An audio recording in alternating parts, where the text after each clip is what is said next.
आप सब सुनने वालों को मेरा नमस्कार हो।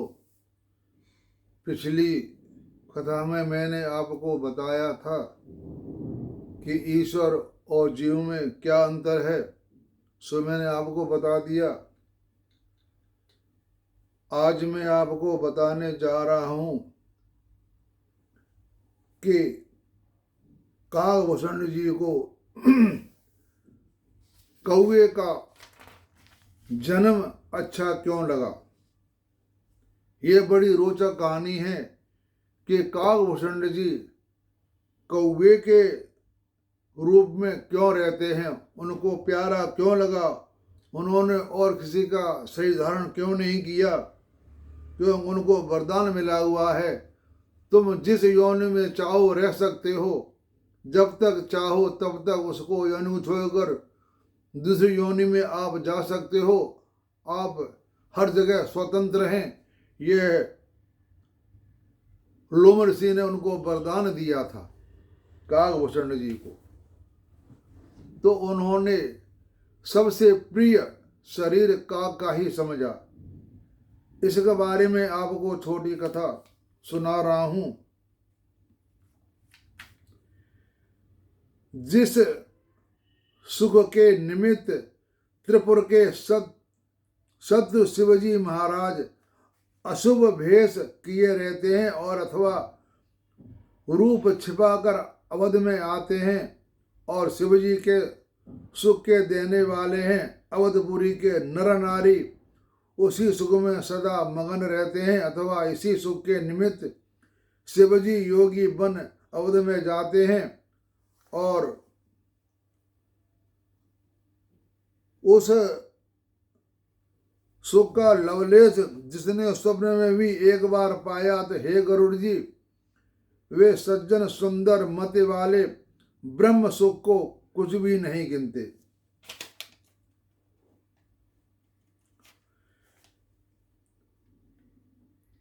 उसी सुख का लवलेश जिसने स्वप्न में एक बार पाया है, हे गरुड़ जी, वे सज्जन सुंदर मति वाले ब्रह्म सुख को कुछ भी नहीं गिनते।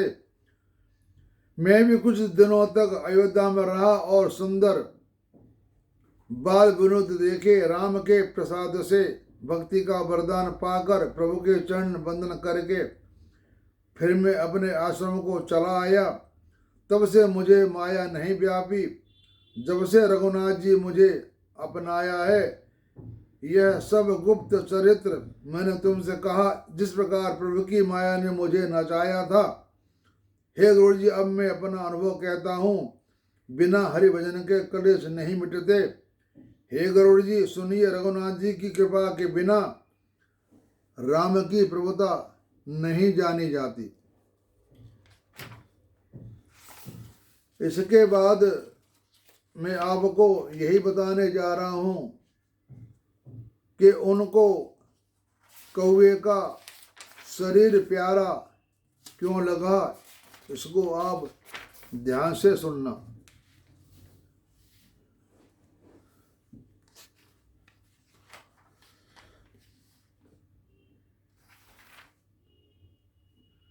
सुमेर पर्वत के ऊपर बट वृक्ष है, उसकी छाया में लोमस ऋषि बैठे हुए थे।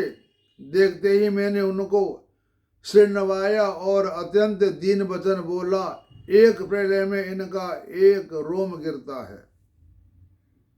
यानी वो ये कह रहे हैं काकभूषण जी कि लोमस ऋषि का एक रोम एक प्रलय में एक रोम गिरता है। प्रलय कितनी बार हुई इसकी तो हम गणना नहीं कर सकते, कितनी बार हुई, कब हुई, सब हम अंदाज लगाकर मान ही सकते हैं। तो हे गरुड़ जी, मेरे कोमल और नीति युक्त वचन सुनकर वे कृपालु मुनि आदर पूर्वक मुझसे पूछने लगे कि हे ब्राह्मण, किस निमित्त आए हो। अब आप अंदाज लगा लो कि रोम ऋषि का एक रोम एक प्रलय में गिरता है। एक प्रलय अनंत वर्षों में जाकर के पूरा होता है, तो रोम ऋषि की उम्र कितनी होगी इसका हम अनुमान नहीं लगा सकते। तब मैंने कहा, तब कृपालु मुनि आदर मुझसे पूछने लगे कि हे ब्राह्मण, किस निमित्त आए हो? क्योंकि काकभूषण जी पहले एक शुद्ध जाति के थे, बाद में उन्होंने ब्राह्मण के घर में जन्म लिया, बाद में उन्होंने मतलब ये जाति के ब्राह्मण हैं, और अव्य कव्य का रूप उनको बहुत अच्छा लग रहा है, उसी रूप में वो आए। तो उन्होंने पूछा, ब्राह्मण आप किस लिए यहाँ आए हो? तब मैंने कहा, कृपा सागर, आप सर्वज्ञ अर्थात सब कुछ जानते हैं और चतुर हो। हे भगवान, आप मुझसे सगुण ब्रह्म की आराधना कहिए। तो हे गरुड़ जी, तब मुनिराज ने आदर से श्री रामचंद्र जी के कुछ थोड़े से गुण सुनाए, परंतु वे विज्ञानी मुनि ब्रह्म ज्ञान में प्रीत रखने वाले थे। मुझको परम अधिकारी जानकर कि यह समझेगा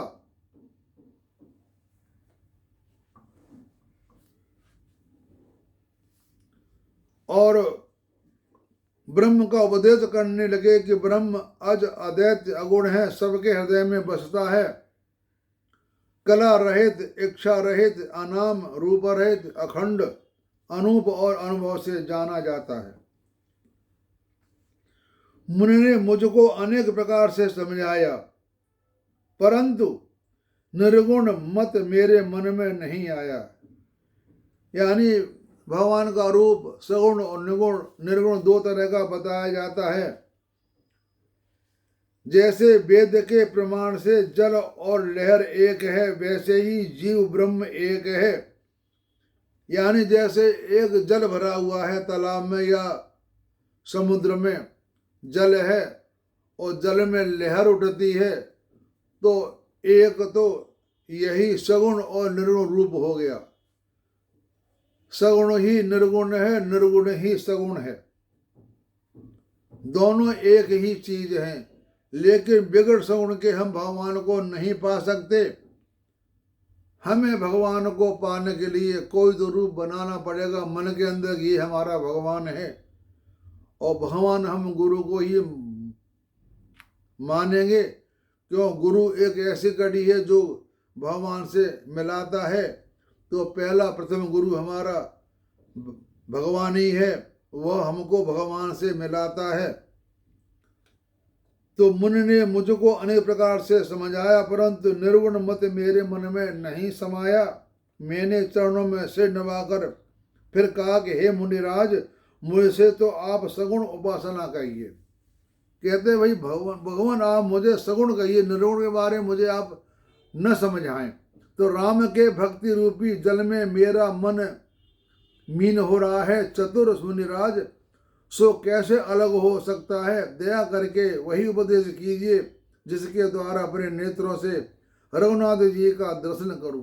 क्योंकि काकभूषण जी को राम का चेहरा उनके अंदर समाया हुआ था, तो वह निर्गुण को कैसे माने? जो एक बार स्वर्ण रूप देख लेता है वह निर्गुण को नहीं मानेगा। वही इनका हाल था काकभूषण जी का। पहले नेत्र भर कर रघुनाथ जी का दर्शन कर लूं, तब निर्गुण उपदेश सुनूंगा। तो हे गरुड़ जी, मुनिराज ने फिर हरि की श्रेष्ठ कथा वर्णन की और सगुण मत का खंडन करके निर्गुण मत को ही निरूपण किया। तब मैं निर्गुण मत को दूर करके हठ पूर्वक सगुण को ही निरूपण करने लगा। मुनि राजा की बात पर मैंने उत्तर दिए। तब श्री लोमस जी के शरीर में क्रोध चिन्ह दिखाई पड़ने लगे, क्योंकि जब कोई किसी को बात को बार बार काटता है या टोकता है, तो जो सामने जो बात कहता है उसको मन में थोड़ा क्रोध तो आ ही जाता है। बारंबार क्रोध करके मुनि का ज्ञान का निरूपण करने लगे। तब मैं बैठा बैठा अपने मन में अनेक प्रकार से अनुमान करने लगा। हे गरुड़, मैंने विचारा कि यह मुनि जो क्रोध करते हैं सो द्वैत बुद्धि के बिना क्रोध नहीं होता, बिना अज्ञान के द्वैत नहीं होता। यद्यपि जीव ईश्वर का अंश है, सजातीय है, परंतु माया में पड़ने से अल्पज्ञ परिच्छिन्न हो गया है। इससे जीव भी ईश्वर के समान कैसे हो सकता है। लोमश से ज्ञानियों का जब क्रोध हो तो जीव ईश कैसे हो सकता है। जो सब जीवों का हित करता है उसको तो कभी दुख होता ही नहीं।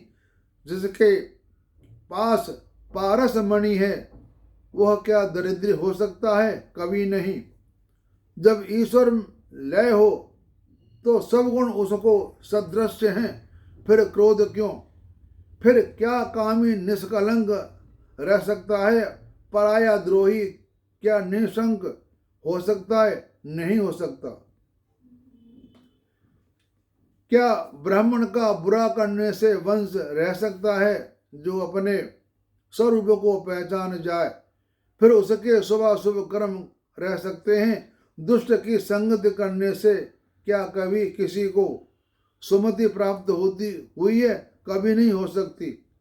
क्या किसी पर स्त्री गामी को शुभ गति प्राप्त हुई, अर्थात कभी नहीं हो सकती। बिना नीति के जाने क्या राज्य रह सकता है। नारायण का चरित्र बखाने से क्या पाप रह सकता है। परमार्थ के जानने वाले क्या कभी संसार में पड़ते हैं। क्या कभी पराई निंदा करने वाले सुखी होते हैं, कभी नहीं हो सकते। क्या बिना पुण्य के पवित्र यश होता है, बिना पाप के क्या कोई अपयश होता है। परमेश्वर की भक्ति के समान क्या कोई दूसरा लाभ है। जिस भक्ति की महिमा को वेद संत और पुराण गाते हैं, हम जितने पुराण वेद शास्त्र पढ़ते हैं उनका एक ही मतलब होता है, किसी तरह भगवान की भक्ति करो और अपना कल्याण भगवान से करवा लो।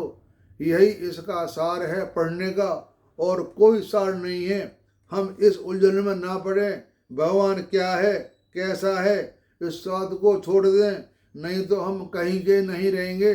उनको पढ़ करके सिर्फ भगवान की भक्ति में का प्रयास करें तो हमारा कल्याण हो सकता है। हे भाई, क्या जगत में इस वस्तु के समान कुछ और हानि है। जो मनुष्य शरीर पाकर नारायण का भजन नहीं करते, क्या तामस अर्थात क्रोध के समान कोई और पाप है। यानी सबसे बड़ा पाप क्रोध। हे गरुड़ जी, क्या दया के समान कोई दूसरा धर्म है। यानी दया के समान कोई धर्म नहीं, अहिंसा परमो धर्म है। इस प्रकार की अनेक युक्ति मन में विचार करता रहा कि जीव ब्रह्म नहीं हो सकता, और मुनि की शिक्षा आदर पूर्वक न सुनी। बारंबार मैंने सगुण पक्ष का आरोपण किया। तब तो मुनिराज क्रोध करके कहने लगे, ए मूर्ख, अत्यंत श्रेष्ठ शिक्षा तुझे देता हूं, परंतु तू नहीं मानता है और बारंबार उत्तर प्रत्युत्तर करता है। सत्य वचन का विश्वास नहीं करता और कौवे की नाई सभी से डरता है। यानी काम करता रहता है। मूर्ख, तेरे हृदय में पक्ष है, इस कारण तू चांडाल नहीं, पक्षी शीघ्र हो जा। यह मुनि का शाप मैंने सिर पर चढ़ा लिया और मन में कुछ भय और दीनता नहीं आई, क्योंकि काकभूषण जी को भगवान राम का आशीर्वाद पहले से ही था। उनको कुछ मन में दुख नहीं हुआ, कुछ मन दुखी नहीं हुआ। शिव जी कहीं लेंगे, पार्वती जिनकी रघुनाथ जी के चरणों में प्रीत होती है वे काम, मद, अहंकार और क्रोध से अलग रहते हैं। उनको कभी क्रोध नहीं आता, उनको कभी माया नहीं व्यापती। सब जगत को अपने में प्रभु में देखते हैं, सब में प्रभु को देखते हैं, और फिर किससे बैर करें। हे गरुड़ जी, ऋषि का कुछ भी दोष नहीं, यह रघुनाथ जी के प्रेरणा है। तो गरुड़ जी कह रहे हैं ऋषि का कुछ भी दोष नहीं, यह सब रघुनाथ जी की प्रेरणा है, क्योंकि वे सबके अंतः प्रेरक हैं। यानी भगवान हम सबके अंतः प्रेरक हैं। जो भगवान कहलवाते हैं वही हम लोग कहते हैं, उसके बगैर हम कुछ नहीं बोल सकते। कृपा सागर रघुनाथ जी ने मुनि की भोली भांति मत करके मेरे प्रेम की परीक्षा ली थी, परंतु मन वचन कर्म से मुझे अपना दास जानकर भगवान ने फिर मुनि की मति फेर दी। ऋषि ने मेरी स्वाभाविक शीलता और रघुनाथ जी के चरणों में विशेष विश्वास देखकर अति आश्चर्य युक्त होकर बारंबार पछताकर आदर से मुझे बुला लिया और अनेक प्रकार से मुझे समझाकर परितुष्ट किया और प्रसन्न होकर मुझे राम का ध्यान मंत्र दिया। सो सरथर मंत्र है। और कृपा निधान मुनिराज ने मुझे बालक रूप राम का ध्यान करना बताया। यह सुंदर सुख का देने वाला रूप मेरे मन को बहुत ही भाया, सो मैंने प्रथम ही तुमको ही सुना दिया। मुनि ने मुझको कुछ काल तक वहां रखा और रामचरितमानस संपूर्ण वर्णन किया। आदर से यह सातों कांड युक्त मुझको कथा सुनाई। फिर मुनि शोभायमान वाणी बोले, हे तात, यह रामचरित अति गुप्त और शोभायमान है। शिव जी की कृपा से मैंने पाया है। तुम्हें राम का निज भक्त जानकर मैंने सब बखान कर कहा। इसे समझो कि हे तात, जिनके हृदय में राम की भक्ति नहीं है उनसे यह कभी मत कहना। मुनि ने मुझे अनेक प्रकार से समझाया और मैंने प्रेम से मुनि के चरणों में सिर नवाया। तो मुनिराज ने अपना कमल सा हाथ मेरे सिर पर धरकर प्रसन्न होकर मुझे आशीर्वाद दिया और अब मेरी कृपा से तेरे हृदय में सदा निश्चल राम की भक्ति वास करेगी। तुम सदा रघुनाथ जी के प्यारे श्रेष्ठ गुणों के मंदिर हो। मान रहित काम रूप, अर्थात जैसी इच्छा करोगे वैसा रूप धर सकोगे। इच्छा मरण अर्थात स्वाधीन मृत्यु होगी। जब चाहोगे तब शरीर त्याग कर सकोगे। ज्ञान वैराग से निधान होगे और जिस आश्रम में तुम भगवान को याद करते हुए वास करोगे वहां तुम्हारे स्थान से 1 योजन यानी 4 कोस तक अविद्या नहीं व्यापेगी, यानी माया नहीं व्यापेगी। जहाँ पर काकभूषण जी वास करते हैं वहाँ 4 कोस तक माया नहीं व्यापती। वहाँ जो भी भक्त प्रवेश कर जाता है वहाँ उस भगवान की माया उसका अलग हो जाती है। रघुनाथ जी के अनेक सुंदर चरित्र जो कुछ गुप्त प्रकट हैं, संपूर्ण इतिहास और पुराण, इन सब का भेद तुम बिना सम इन सब को जान सकोगे। नित्य नया प्रेम रघुनाथ जी के चरणों में तुम्हारा होगा। जो कुछ तुम मन में इच्छा करोगे ईश्वर के प्रसाद से तुमको कुछ दुर्लभ नहीं होगा। यानी भक्ति से जब भगवान खुश हो जाते हैं उस भक्त को अनायास सारा ज्ञान प्राप्त हो जाता है। उसे कुछ पढ़ने की आवश्यकता नहीं पड़ती। जैसे हम लोग पढ़ते हैं उनको अनायास ही भक्ति और सारा ज्ञान प्राप्त हो जाता है। हे मध्यधुर गरुड़, सुनो, मुनि के आशीर्वाद को श्रवण करके गंभीर वाणी आकाश से हुई। हे मुनि ज्ञानी, यह तुम्हारे वचन सफल होंगे क्योंकि वह कर्म मन वाणी से मेरा भक्त है। जब उन्होंने यह लोभ ऋषि ने आशीर्वाद दिया तब आकाशवाणी हुई कि हे मुनि ज्ञानी, यह तुम्हारे वचन सफल होंगे जो तुमने कहा, क्योंकि यह मेरा भक्त है।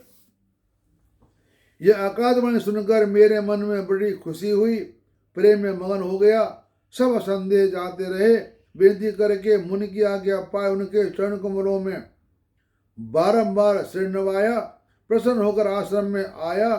स्वामी की कृपा से दुर्लभ वर पाया। हे गरुड़ जी, इस प्रकार वह उनको दे करके वहां पर अपने आश्रम में चले गए। तो इस तरह से यह मैंने आपको कथा सुनाई, क्योंकि वह उनको काग को उनको यूँ अच्छा लगा कि उनको जो भक्ति थी वो कौवे के रूप में ही वरदान दिया था, इसलिए उनको यह काग का स्वरूप बहुत अच्छा लगा। तो इसलिए वो काग के रूप में ही रहते हैं, क्योंकि मुझे आशीर्वाद काग के रूप में ही लोग जिसने दिया था और भगवान रामचंद्र ने दिया था, इसलिए मुझे काग का ही स्वरूप बहुत अच्छा लगता है।